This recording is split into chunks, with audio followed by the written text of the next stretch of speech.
Cette séance de notre conseil municipal. Je vais vous donner lecture des pouvoirs en ma possession. Jean-Luc Hannot donne pouvoir à Lucien Vigo, Audrey Pont à Pascal Frangiamort, Anne-Marie Spataro, à Sylvie Lucchesi-Pali, je savais bien qu'il y avait un i quelque part, Edouard Kozowski à Gérard Keff.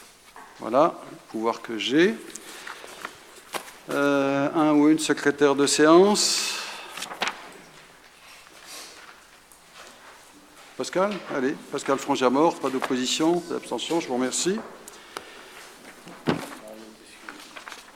Alors, Mario Cosenzo est excusé, Christine Zatarin est excusée aussi. Ils n'ont pas eu le temps, parce qu'ils avaient prévu de venir, de nous donner pouvoir. Je vais vous proposer d'abord d'adopter les comptes rendus des deux dernières séances. Vous vous souvenez, il y avait eu deux séances assez proches l'une de l'autre. Et donc à la deuxième séance, il n'y avait pas eu adoption du compte rendu de la séance précédente. Vous avez pris connaissance de ces deux comptes rendus. Est-ce qu'il y a des remarques? Il n'y en a pas? Oui. Oui, le compte rendu doit refléter ce qui s'est dit en séance et non pas seulement ce qui était prévu de dire en séance. Donc, ça ne correspond pas. Qu'est-ce qui ne correspond pas? Ça ne correspond pas. Précisez, M. Savard. De questions orales. Qu'est-ce qui ne correspond pas? Sur le premier compte rendu, enfin le plus ancien, c'est juste un mot qui n'est pas le même. Et je l'ai signalé puisque j'ai renvoyé la bonne... Un mot, alors, c'est lequel ce mot?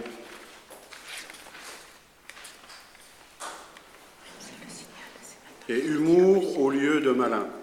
Et sur le deuxième compte rendu, il y a une phrase complète qui a été ajoutée et qui n'est pas sur le compte rendu.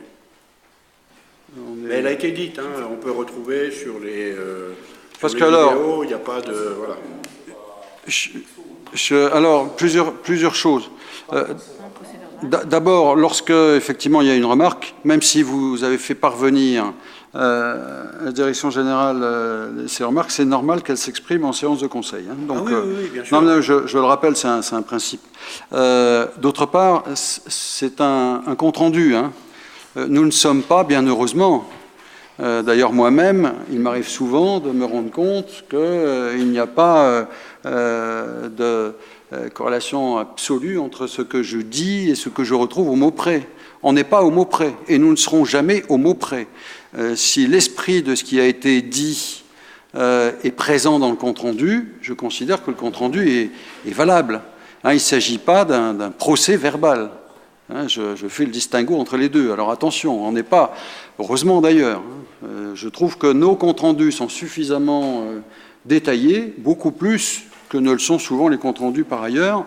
Ils ne peuvent pas et ne doivent pas se transformer en procès-verbaux. Vraiment. À moins que le mot dont vous me parlez soit absolument essentiel, sinon,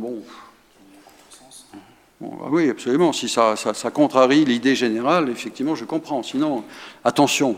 On ne peut pas aller jusque-là. Bien. Est-ce que... oui, M. Berger. Alors, moi, ça n'a rien à voir avec le compte-rendu. J'avais juste une chose à dire. Il y a quelque temps, depuis quelque temps, maintenant, on reçoit des mails, des échanges de mails entre deux personnes, alors, M. Savard et M. Thiebaud. Moi, personnellement, j'en ai un... Enfin, peu importe. Peu importe. Quoi qu'il en soit, ça commence à devenir un peu pénible parce que les boîtes mail ou les mails que nous, on donne à la mairie, c'est pour les échanges au niveau de la municipalité et la commune. Vos échanges et vos griefs, ça serait bien que vous les gardiez pour vous. Je ne sais pas quel est votre problème, ou quels sont vos problèmes, mais ça serait bien que vous les gardiez parce que, sincèrement, être témoin de tout ça, moi, sincèrement, j'ai autre chose à faire. Donc, j'aimerais bien, monsieur le maire, que ces mails-là et les adresses mail que nous avons restent des mails spécialement dédiés à la commune. Bien, les choses ont été dites, mais s'il y avait des choses comme ça, je vous invite à me faire la remarque et en Monsieur Thibault, je ne vous ai pas donné la parole.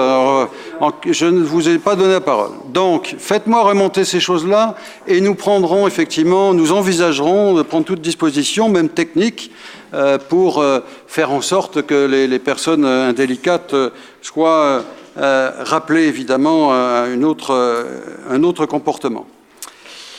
Bien, donc sur les comptes rendus, je mets aux voix qui s'oppose, qui s'abstient, donc une abstention. Pour les deux, compte rendu, Monsieur Savard, les deux? Oui, les deux, bon d'accord. Ensuite, je vous propose, et j'ai besoin de l'unanimité du Conseil, je le dis en passant, pour que je procède de la sorte, parce que je ne souhaite pas en rester simplement une majorité simple. Je vous propose des ajouts à l'ordre du jour, 3 points.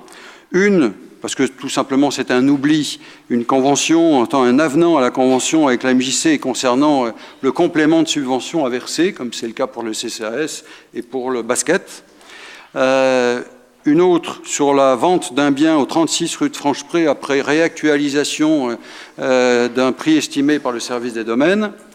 Et le troisième point concerne le marché. Est-ce que sur ces 3 points que je propose d'ajouter à l'ordre du jour, il y a des remarques sur les ajouts? Est-ce qu'il y a...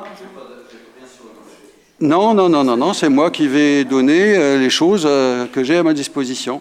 Est-ce que sur ces points, ces propositions d'ajout, il y a des oppositions? Pas d'opposition, pas d'abstention, unanimité, donc ces 3 points sont ajoutés.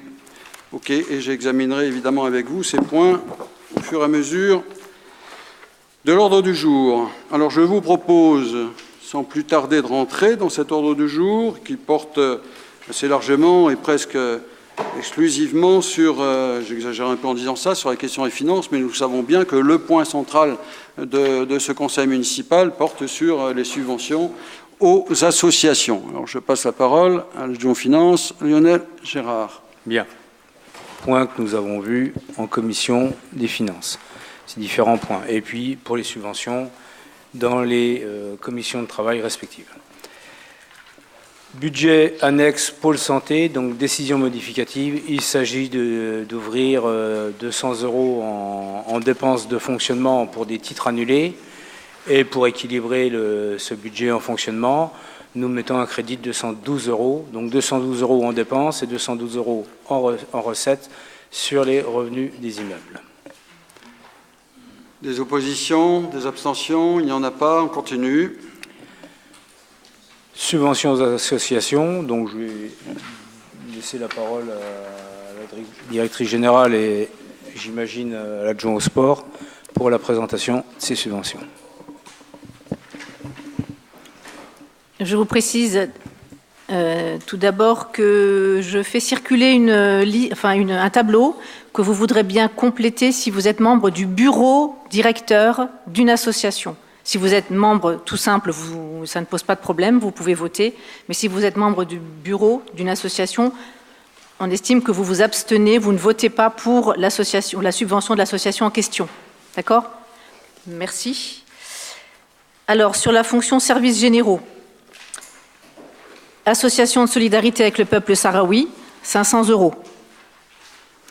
Comité de gestion des œuvres sociales du personnel, 31 382 €. Je n'évoque pas la subvention ISS qui a déjà été votée.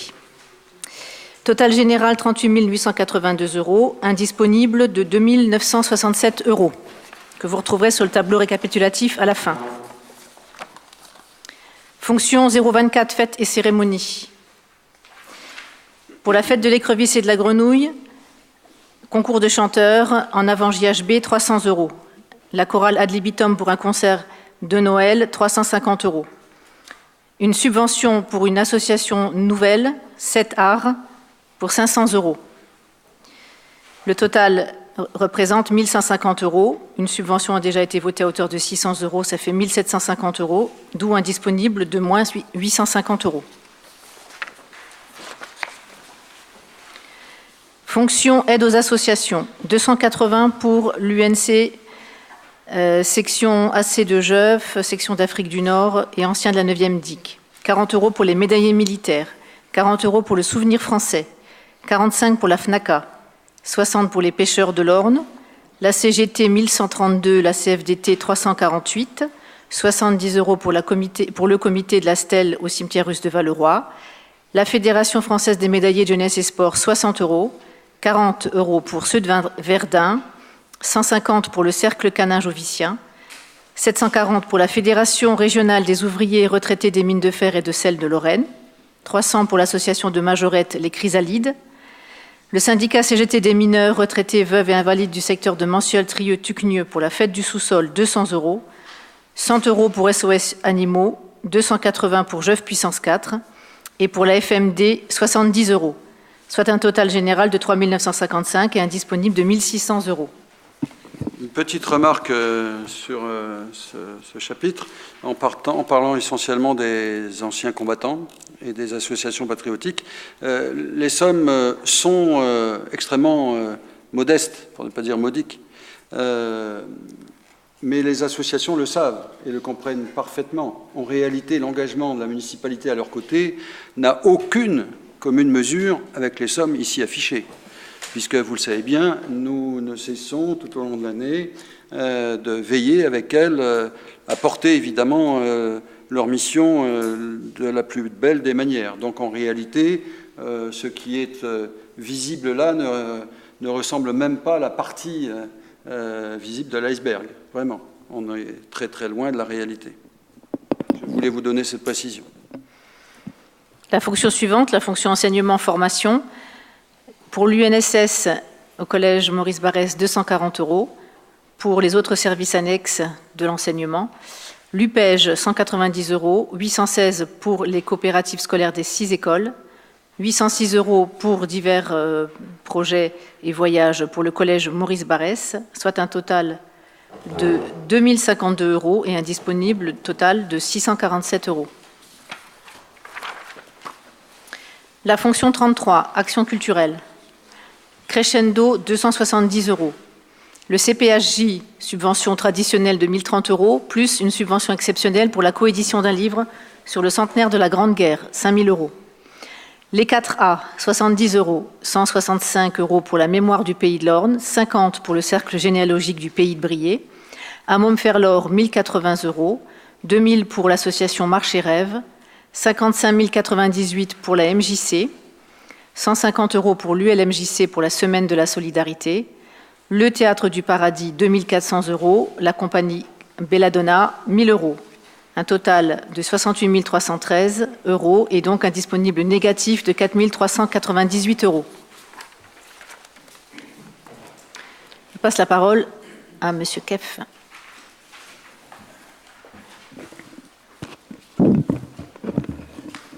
Donc, pour les subventions concernant les clubs sportifs.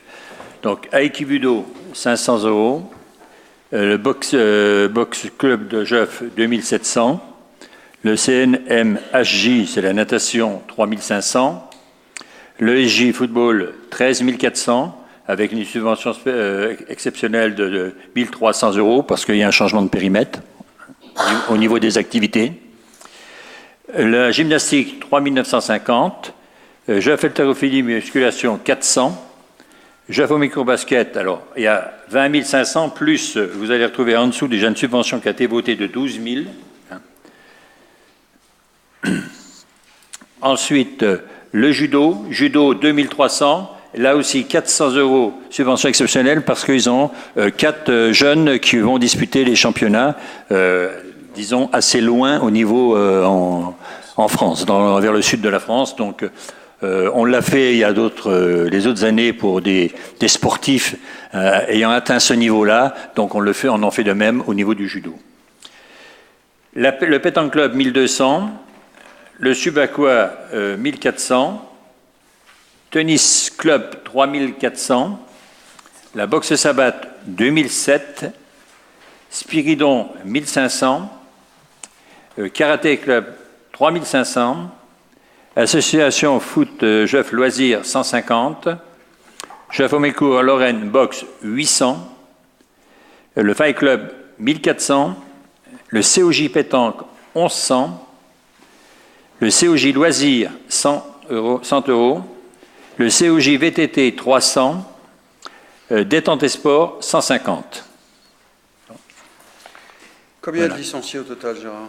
Là, on est plus de, alors 2000. Alors, le chiffre exact, je l'aurai plus tard, parce qu'il y a des associations qui ne demandent pas de subvention. Donc, ceux-là ne me font pas l'Assemblée générale maintenant. Il y a, par exemple, je prends l'exemple, la marche, l'ancienne équipe à Lulu, ils font leur Assemblée générale au mois de septembre. Donc ça, mais il faut compter une centaine de licenciés. Donc, mais disons, il faut compter 2002 par là. On tourne entre 2100 et 2002. D'accord. On reste toujours nettement en disant que maintenant, pendant quelques années, on a monté en flèche, hein, mais là maintenant on stagne. Mais on ne peut pas toujours monter sur une ville de 2100, 6900 habitants. On ne peut pas avoir 7000 licenciés, c'est pas possible. Stagner à plus de 2100 licenciés, c'est une belle stagnation. Tout à fait. Et il faut savoir qu'il y a énormément d'activités, notamment prenant le week-end dernier. Hein, nous avons eu le tournoi Batigère avec le basket, qui a été une réussite. Et on a eu au niveau sur le terrain de football, là, Aldo Platini, où on a eu 130 équipes de 7 joueurs, plus les parents et tout, pendant une journée. Hein. Oui. Donc 130 équipes de 7 joueurs, faites le calcul. 900, plus vous rajoutez les parents, parce que les jeunes, c'est des jeunes de 5, 7 et 9 ans, donc ils ne viennent pas seuls. Donc regardez un peu l'activité qu'il y a. Hein.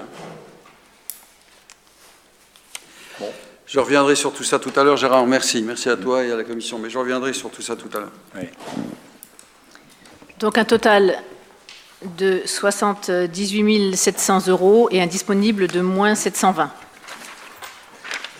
Fonction 5, intervention sociale.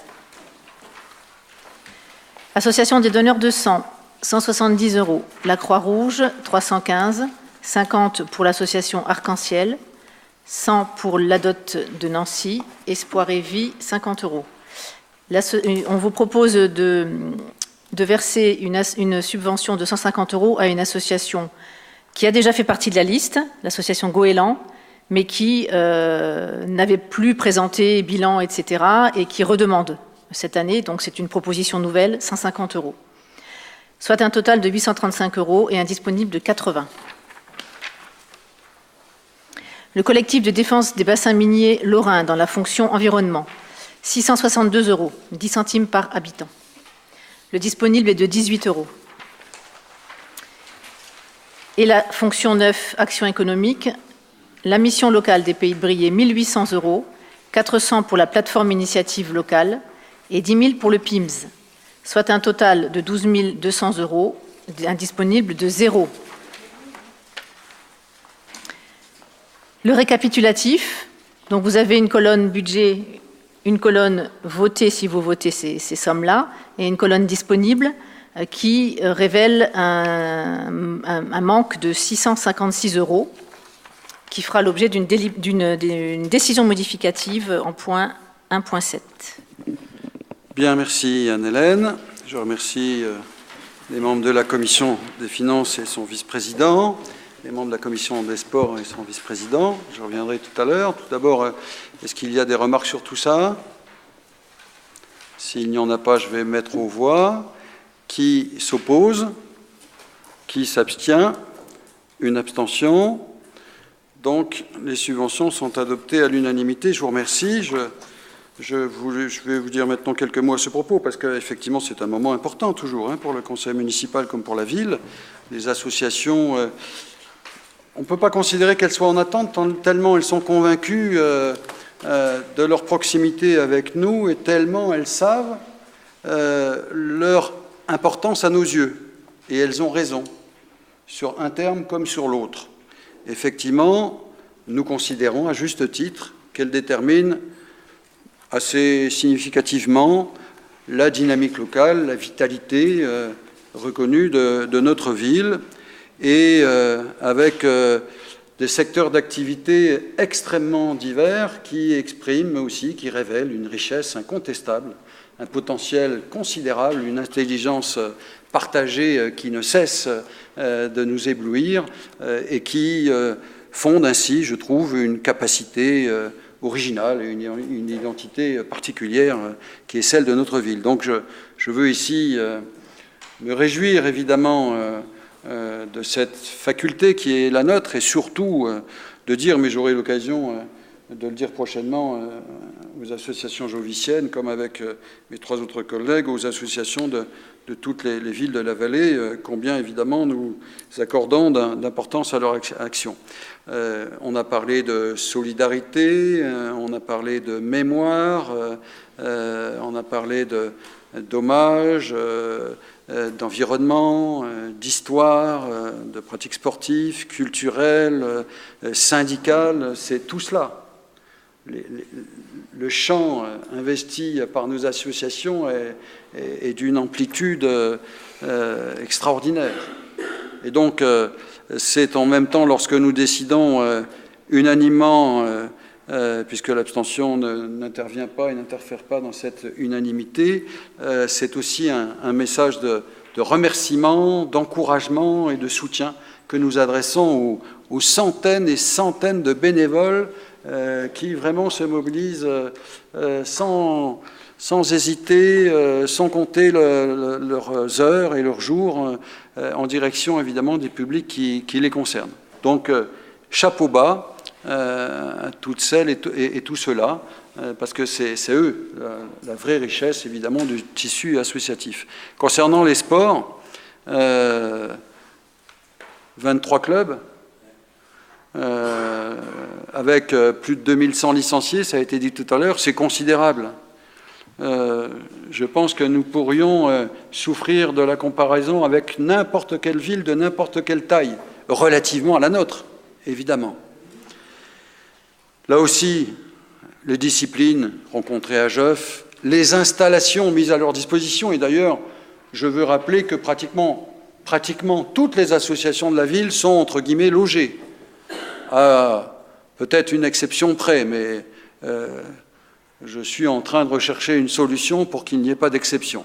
Mais ça aussi, c'est l'une des caractéristiques de notre ville. Et des installations sportives de haut niveau, appréciées, enviées souvent, avec des associations sportives, voire les autres, qui ne manquent pas d'initiatives pour rechercher aussi les modes qui leur permettent d'assurer un haut niveau d'autofinancement. C'est d'ailleurs l'un des critères pris en compte par la Commission. Je salue le travail de cette Commission et de son vice-président, parce que tout le monde est engagé partout dans tous les secteurs, mais vous savez, l'activité sportive, elle ne cesse jamais, elle est très exigeante, elle demande une présence vraiment très forte, c'est ce qu'assure Gérard. Donc merci à toi Gérard, et pour ma part, pour être présent dans un certain nombre d'initiatives, je vois bien et je sais bien tout ce que cela signifie. Voilà, en tout cas, un moment tout à fait sensible, significatif, important de la vie municipale. Il est consacré aujourd'hui par un vote unanime, moins une abstention. Tout cela est d'ailleurs très caractéristique et significatif de la posture des uns et des autres. Je vous remercie. On continue. Donc, le point 1.3, il s'agit de signer la convention avec le comité des œuvres sociales de la ville et du CCAS, puisque le montant de la subvention dépasse les 23 000 €. C'est classique. Pas d'opposition, pas d'abstention, on est dans des compléments là habituels.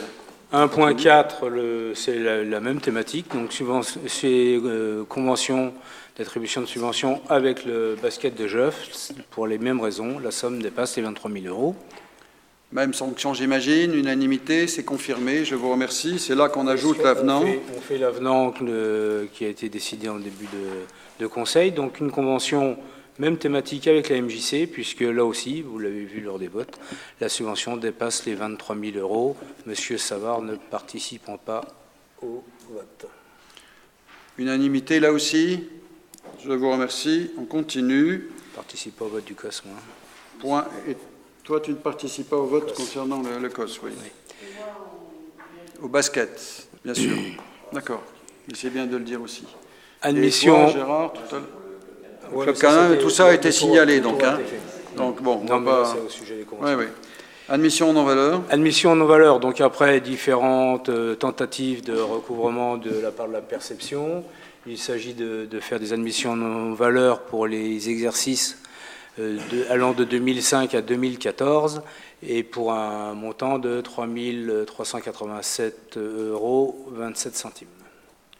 Bien. Pas de remarques. Unanimité. Nous continuons. Prise en charge de dépenses. Pour l'entente sportive jovicienne dans le cadre de la fête de la grenouille et de l'écrevisse, donc il s'agit de 60 € remboursement de frais pour des boissons servies aux intermittents. OK. Très bien. Point 1.7, si c'est unanime là aussi. Très bien, merci. Point 1.7.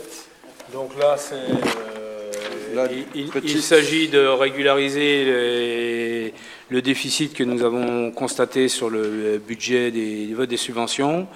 Donc rajouter à ces subventions 656 €.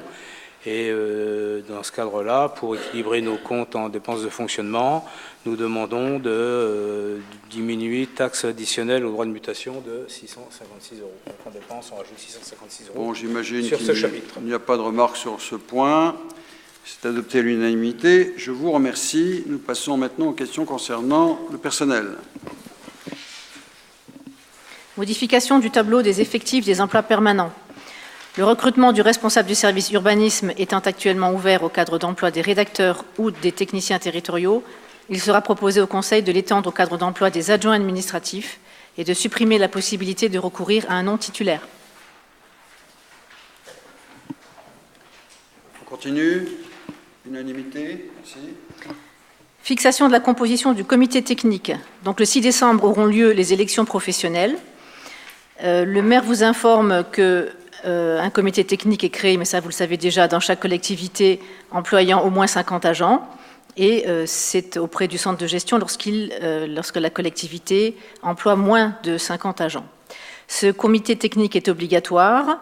Il est obligatoirement saisi pour avis sur toutes les questions concernant l'organisation et le fonctionnement des services. Il ne traite que les questions collectives et aucune question individuelle.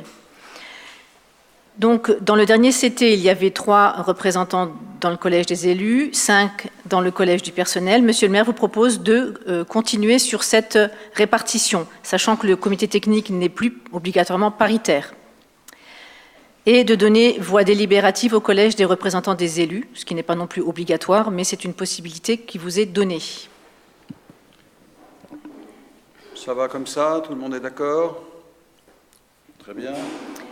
De même, le CHSCT doit être renouvelé après le renouvellement du CT. Ces missions sont les suivantes. Il faut dire que notre CT... Ah, pardon. Je suis allée trop vite. Excusez-moi. Création d'un comité technique commun avec le CCAS. Évidemment, par souci de rationalisation, il vous est proposé de ne nommer qu'un seul... de ne créer qu'un seul comité technique, ville, CCAS. Ce que Anne-Hélène pensait être déjà adopté voilà. Maintenant, j'imagine. Oui, voilà. C'est plus simple. Ensuite, fixation de la composition du CHSCT, donc comité d'hygiène, sécurité des conditions de travail. Là également, les collectivités de plus de 50 agents doivent disposer d'un CHSCT depuis 2012. Ces missions sont de contribuer à la protection de la santé physique et mentale, à la sécurité des agents et du personnel mis à disposition, contribuer à améliorer les conditions de travail, notamment en vue de faciliter l'accès des femmes à tous les emplois et de répondre aux problèmes liés à la maternité, et de veiller à l'observation des prescriptions légales prises en ces matières. Donc là également, il vous est demandé de le fixer, sa composition. Donc à 3, le nombre de représentants dans le collège des élus, à 5, le nombre de représentants dans le collège du personnel, et de donner également voix délibérative au collège des représentants des élus. J'imagine que là aussi, pas d'opposition, pas d'abstention. Très bien. Comme pour le CT, et là je ne vais pas zapper, création d'un CHSCT commun avec le CCAS. Unanimité aussi, je suppose. Dernier point concernant le personnel, qui n'a rien à voir avec les précédents, il s'agit d'adhérer à la convention relative à la médiation préalable obligatoire avec le centre de gestion. Alors, sachez que pour l'instant, c'est une expérimentation. Ce nouveau dispositif est expérimental. Et le Centre de gestion de Meurthe-et-Moselle s'est porté volontaire pour expérimenter ce nouveau dispositif, qui sera obligatoire dans quelques temps. Et donc demande à ces collectivités adhérentes de bien vouloir adhérer. Alors, il s'agit de limiter les contentieux devant le tribunal administratif en demandant au centre de gestion d'être médiateur ou d'envoyer un médiateur entre un agent et le maire, un agent qui aurait des griefs contre le maire, et plutôt que d'aller directement au tribunal, d'essayer de trouver une solution amiable grâce à un médiateur qui est évidemment neutre et objectif. Voilà. Aussi, unanimité. Je vous remercie. Nous passons maintenant au point 3.1 concernant une signature de contrat de concession pour la fourrière municipale automobile. Donc je passe la parole à Gérard Lins. Voilà, donc à l'issue de la consultation, donc les candidatures des garages Merch, Giromont et Gentil-Nagonange ont été enregistrées. Donc les deux offres sont conformes aux besoins de la ville. Donc, Monsieur le maire précise que les frais de la fourrière appliqués par les sociétés sont ceux fixés par arrêté ministériel du 10 août 2017. Donc, les frais d'enlèvement et de gardiennage sont à la charge des propriétaires contrevenants. De son côté, la ville devra payer aux prestataires les frais d'enlèvement, de gardiennage et d'expertise des véhicules abandonnés. Donc, Monsieur le maire propose que l'Assemblée de retenir l'offre de la société la mieux disante, à savoir le garage Merch de Giromont, de par sa proximité géographique, ce qui permet une intervention rapide dans l'heure, et quand vous êtes bloqué, c'est important. Donc il demandera à l'Assemblée de désigner cette société comme délégataire de la commune pour la gestion d'exploitation de la fourrière municipale et de l'autoriser à signer le contrat correspondant. C'est bien le cas. C'est unanimement accepté dans ces termes. Je vous remercie. Les questions relevant de l'urbanisme. Lucien Dugaud. Oui, le point 3.2, l'acquisition de la parcelle AI 1839 de 143 m² rue de Franchepré. C'est la parcelle située tout en haut de la rue de Franchepré, où il y a le commerce de vêtements femmes Alicia, juste devant la pharmacie. Donc, le Conseil a déjà délibéré le 9 juin 2017 et a autorisé l'acquisition de 50% de la parcelle AI 718 à l'euro symbolique. Cette acquisition rentre dans le cadre de la réhabilitation de la rue de Franchepré. Alors, le document d'arpentage, le document d'arpentage a été réalisé. Il découpe la parcelle mère et crée deux parcelles numérotées AI 1840 de 114 m² qui restent propriété de Madame Miel, de Monsieur Miel Christophe, de Madame Huilly Charlotte, et la parcelle AI 1839 de 143 m² qui devient propriété de la commune. Donc, il vous a proposé de valider l'acquisition de la parcelle A 1839 à l'euro symbolique. Est-ce qu'il y a cette validation? Je présume que oui, il me semble que oui. Merci. Le deuxième point qui a été ajouté, le vente du 36 rue de Franchepré. La vente du bien situé 36 rue de Franchepré. Alors, on vous rappelle simplement que la commune est devenue propriétaire de l'ensemble de l'espace Marie Curie, dont fait partie le bien, donc cette maison du 36, le 18 août 2017. Le document d'arpentage découpe la parcelle mère AD 1810 d'une contenance de 450 m² en trois parcelles, numérotées AD 2169 pour 269 m², AD 2171 15 m², qui resteront propriété de la commune, et AD 2170 166 m² qui constituent le 36 rue de Franchepré, destiné à être vendu. Le bien, c'est une maison d'environ 90 m² de surface de plancher dans un état vétuste avancé. Alors quand on le voit de l'extérieur, on a plutôt l'impression que c'est quelque chose qui tient la route, qui est encore en bon état. Quand on ouvre la porte, on s'aperçoit que c'est tout l'inverse. À l'intérieur, tout est pourri. Il n'y a plus rien, quoi. Il faut garder les murs extérieurs et puis tout réinventer. Voilà, il faut tout refaire, quoi. Donc, France Domaine, en date du 29 mai 2018, donc il y a un mois, même pas, a estimé la valeur vénale de ces biens, libres de toute occupation et hors droit de taxe, à 20 000 €. Il y a une personne qui est intéressée pour acheter ce bien à ce prix-là. Il est proposé au Conseil donc de valider le prix de vente à 20 000 € et d'engager les démarches de vente.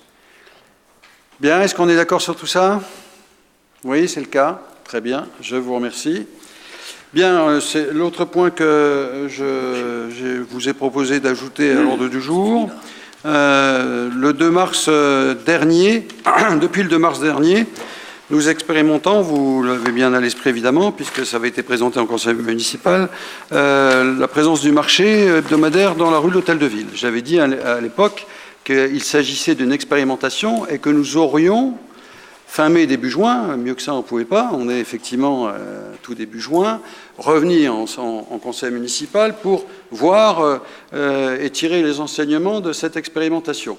Les derniers éléments des consultations, des diverses consultations que j'ai souhaité organiser, me sont parvenus ces tout derniers jours. Ce qui explique qu'il a fallu simplement, plutôt que de convoquer un autre conseil municipal, ajouter ce point à l'ordre du jour. Tout d'abord, je voudrais saluer vraiment, sincèrement, parce que je crois qu'il faut à la fois de l'audace et du courage pour envisager une telle opération, une telle expérimentation. Et donc, je salue notre placier, ici présent.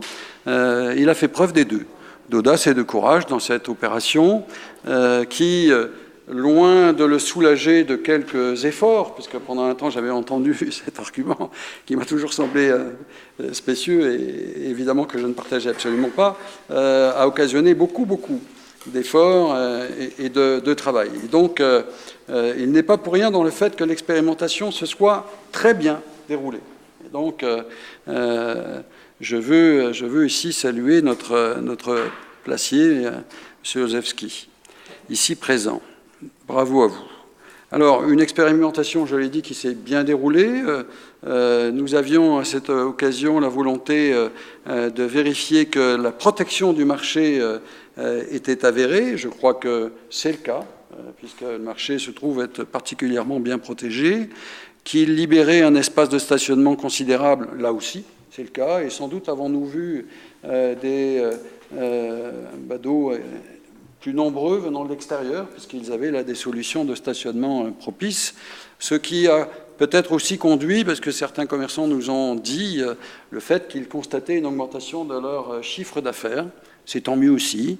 Tout cela est intéressant et tout cela confirme le fait qu'il était utile que nous regardions cela de près. En même temps, j'ai pu aussi, parce que j'ai eu de nombreux échanges avec des joviciens, en particulier plus ou moins âgés, qui me disaient le souci qu'ils avaient, qui était double, c'est-à-dire la rue de l'Hôtel de Ville qui était en légère pente, ce qui, pour eux, semblait effectivement constituer une difficulté, et évidemment qu'il ne faut pas négliger, et que, par ailleurs, ils étaient amenés, c'était l'un des objectifs que nous avions, de faire que tout le monde devait passer devant tout le marché. Et donc, ça les contraignait à faire plus de chemin qu'ils n'en faisaient avant. Je le dis parce que ça m'est revenu de différentes manières et à plusieurs reprises. J'ai en même temps souhaité 3 formes de consultation. La première, c'est que nous avons intégré dans un jovicien un questionnaire qui a été diffusé dans le jovicien numéro 130. 171 personnes nous ont retourné le questionnaire, ce qui n'est pas négligeable, parce que vous savez bien, dès qu'il faut remplir un questionnaire et le renvoyer, on dirait que, bon, c'est difficile. 171 personnes ont fait cette démarche, donc c'est bien, c'est intéressant. 76% de femmes et 24% d'hommes. Je pourrais vous donner des détails pointus, mais ce n'est pas très important, en dehors du fait de savoir que les 65 ans et plus forment 63,74% des réponses, les 51-65, 29,82%, les 31-50 ans, 5,84%. Voilà, pour vous dire un peu les tranches d'âge qui se sont le plus impliquées. À la question qui se posait de savoir ce que souhaitaient les personnes qui ont répondu, 91,22% ont dit qu'ils souhaitaient le retour sur la place d'Hôtel de Ville. Et donc 8,77% l'inverse. Vendredi dernier, vendredi matin, nous avons organisé un vote des commerçants avec distribution d'un courrier, ensuite passage avec une urne, accompagnement ici de commerçants avec notre placier en ma présence pour le dépouillement. 47, il y a 79 commerçants inscrits. Vous vous souvenez que vendredi dernier, il est tombé quelques gouttes. Dès qu'il pleut un petit peu, pourtant il n'a pas plu beaucoup, le nombre de commerçants présents se réduit immédiatement. Donc 47 étaient présents ce jour et les 47 ont voté. Sur les 47, 25 personnes ont voté pour le retour sur la place d'Hôtel de Ville, ça représente 53,2%. Et donc 22 personnes ont voté pour le maintien dans la rue de l'Hôtel de Ville, ce qui représente 46,8%. Ensuite, troisième consultation que j'ai appelée de mes voeux, et là à nouveau je remercie Stéphane Wieski et Gérard Lins, parce que ensemble, et ce n'est pas... Ça demande du temps, hein, de la patience, du temps. Ils ont fait un porte-à-porte, et ils ont passé du temps à discuter avec les gens de la rue, c'est-à-dire les riverains, afin qu'il y ait un échange et qu'ils nous fassent part de leurs remarques. L'unanimité, peut-être pas une exception près, mais l'unanimité était pour que le marché revienne sur la place de l'Hôtel de Ville. Par ailleurs, moi-même, j'ai été en contact, que ce soit avec plusieurs commerces de proximité, pas immédiatement sur le marché, mais de proximité, et pour des raisons différentes, mais néanmoins tout à fait sérieuses et légitimes, le souhait était effectivement le retour sur la place d'Hôtel de Ville. Donc, je vous propose, parce que c'est l'engagement que j'avais pris, après l'ensemble de ces consultations, l'expérience de plusieurs mois, je vous propose de décider que le marché soit réinstallé sur la place d'Hôtel de Ville, non pas vendredi prochain, mais le vendredi qui suit. Je crois qu'on sera le 15 juin, il me semble. Hein, c'est ça. Donc, le marché sera réinstallé le 15 juin, si telle est notre décision. En tout cas, c'est ce que je vous propose sur la place d'Hôtel de Ville. Voilà l'ensemble des informations qui sont à ma disposition et que je soumets à votre sagacité. Est-ce qu'il y a des remarques et des commentaires? S'il n'y en a pas, je vais mettre aux voix. Qui est pour la proposition que je soumets? Vaut mieux des votes positifs. Voilà, je crois que... OK. Merci, d'accord. Qui s'abstient? Qui s'oppose? Ah, une opposition. D'accord. C'est vrai que Isabelle m'avait dit son intérêt pour le maintien du marché. Vous faites partie des 8, près de 10% qui se sont prononcés en faveur.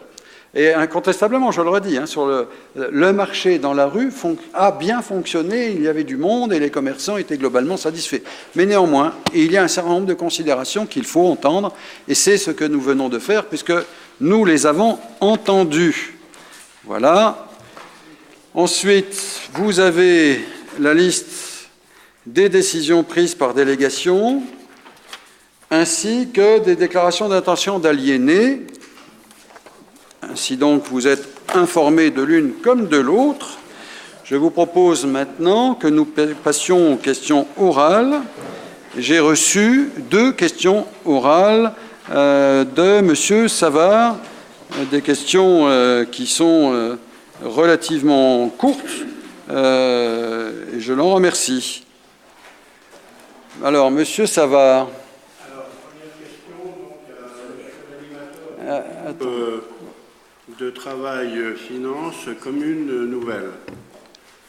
En préparation de l'hypothétique fusion avec 3 autres communes voisines, un groupe de travail concernant les finances a été constitué. Je maintiens que la fusion, concoctée en cénacle restreint, nourrit une méfiance déjà bien développée envers tout ce qui a trait à la politique. Méfiance renforcée. Monsieur Savard, oui. Savard. Je viens de vous remercier parce que la question était courte, mais vous sortez de la question que j'ai sous les yeux. Alors que le règlement prévoit... Non, il est dit dans le... que je rappellerai telle et telle chose, et là je les rappelle. Ah non. Le règlement du conseil municipal, Monsieur Savard, prévoit que soit envoyé, ou alors j'aurais pas dit ce que je viens de dire, prévoit que me soit envoyé. Sinon, comment on peut préparer les réponses? Ben si, à partir du moment où je dis... C'est pour ça. Non. Quand on développe, Monsieur Savard, on peut développer plein d'idées différentes de ce qui est dedans. La question n'est pas changée. On se tient au texte que l'on m'envoie. Alors, le tribunal administratif tranchera. D'accord. Bien, la question n'est pas posée. Est-ce que la deuxième question, Monsieur Savard, Monsieur Savard, est-ce que la deuxième question, Monsieur Savard, est-ce que la deuxième question est sanctionnée de même manière? Exactement. Très bien, merci. La séance est levée.